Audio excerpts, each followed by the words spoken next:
Joining me now, three of my favorite radio talk show hosts in Austin, Texas, from KSCV in Houston, KVCE in Dallas. Dan Patrick, good to have you with us. Here in New York, the host of the morning show on WWRL, New York Daily News columnist, CNN contributor Errol Louis. Errol, how are you? Just fine, thanks. And from WOR in New York, my buddy and colleague, John Gambling. Good to have you with us. Always good to see you, Lou. Let me turn to, first of all, we have watched a president, John, with two town hall meetings, a primetime press conference, his first, and he had the votes sewed up. What's going on? Well, I think what's going on is the American people are finally paying attention and looking at some of the specifics of the stimulus package, and you had a clarion call to get in touch with your representatives. I think America is doing that, and I think they're hearing some of this, and he's running into roadblocks. A lot of people don't want this. You know, we heard Arlen Specter today, Errol, say it was a tough vote for him going over the one of three Republicans joining Olympia Snowe and Susan Collins of Maine to provide the Republican voice in all of this. I mean, it's tough for him.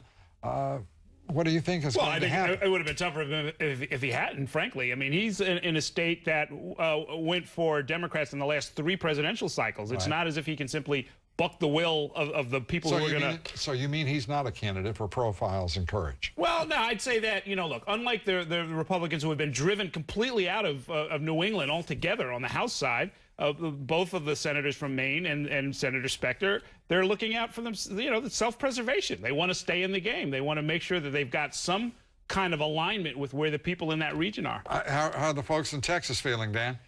Well, we don't like it, and I think what was just said really underscores the problem. They're looking out for themselves. Lou, it is time that we find leadership in both parties that puts the next generation ahead of the next election. It's time for courage, as you just said.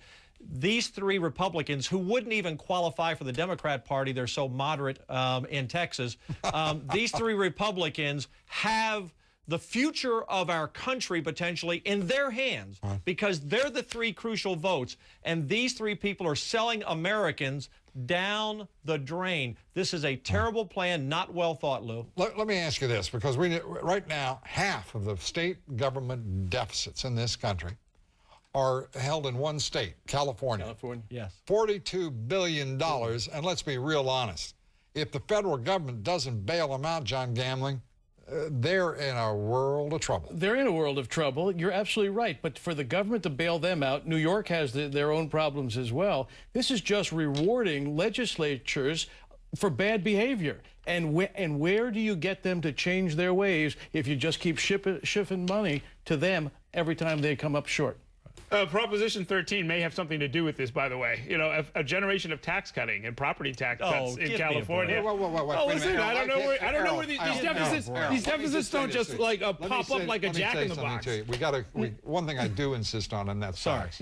And here it is. The government of California has doubled in the last 9 years, man. Doubled in 9 years. And by initiative, they get all kinds of unfunded mandates, don't they? The point is, so if you cut the property taxes and then by initiative you also increase the mandates, what do you think is going to happen? Well, you tell me, because why in the world should the taxpayers of the United States subsidize that kind of prolific spending and irresponsible state government? California has got a huge problem, no question about it. No, it doesn't. Yeah. We do. This nation does. California is going to get taken care of. Dan Patrick. And Lou, I'm proud in Texas that we come into this budget session with a $6 billion rainy day fund that Republicans who were disciplined at least held back the spending last session in the event there could be a downturn in the economy. And I'm glad we're in this position, and that is better than the ludicrous policies just as your last guest just talked about in California. Well, how long is that surplus going to last? I mean, let's talk about the out years. Is that going to get you through even one additional year? We should, with the proper planning, we should end this budget session with about $3 to $5 billion without the federal government's help for 2011 and still meet our obligations and still cut spending. I want to talk about what happens. Okay, California gets their $42 billion. New York gets their $15 billion. All the states get their billions of dollars from the federal government. We get bailed out for 1 year, maybe 2 years. What happens after that? Yeah, Errol, you're talking about in Texas where they're being responsible as if they're a bunch of fools. I don't know that they're a bunch of fools. I do know, and you know as well, that state governments have a way of deferring maintenance, deferring obligations, deferring everything, putting off things in order to make the books look real nice and tidy in the current budget year. We're going to solve this thing right here tonight. We'll continue with our panel in one moment. We're back with our panel now. I just want to read to you from a Wells Fargo ad today. The CEO of Wells Fargo, John Stump, said the media has been misleading deliberately. The funds for recognition events, junkets, such as these, do not come from the government. They come from our profits. Dan Patrick, I mean, I'll just leave it. The Wells Fargo CEO lost his mind. Yeah, isn't Wells Fargo, it used to be a stage line. He needs to get on it and take it out of town. The elite in the banking industry, in government, particularly the Democrats, and on Wall Street are so out of touch with Main Street. It is unbelievable. We just had a hearing in finance last week here, Lou, where we discovered some executive director got $1 million bonus. He quit in the middle of the hearing. We put so much pressure on him. So we don't put up with it in Texas. In Texas, that's right. Don't mess with us in Texas. They've got an even worse public relations problem than those auto executives had a couple of months ago, and they're going to find out that there's this unquenchable rage that's spreading throughout the land. This guy would not, his company wouldn't talk about a woman who lost a 30% down payment, was pushed into a subprime mortgage that we reported on here, Drew Griffin.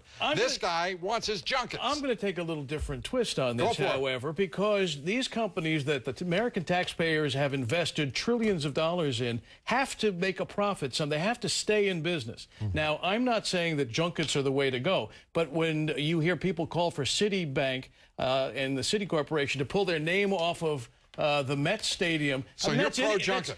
No, I'm not pro-junket. But I'm pro-profit and I'm pro doing business. If you're pro-profit, why in the world would you want a CEO who was that arrogant, that short-sighted, that toned-up, and that irresponsible? Well, I'll go with Dan, and he can ride shotgun, and we'll ride the stagecoach, and we'll put him in the back and we'll ride him out of town. We got to wrap it up, guys. Thanks very much. John Gambling, Errol Louis, Dan Patrick. Gentlemen, thank you. Thank you. Coming up at the top of the hour, Campbell Brown, no bias, no bull. Campbell, what are you working on? Hey there, Lou. Coming up, success and a reality check for President Obama as he tries to untangle the crisis that is paralyzing the economy right now.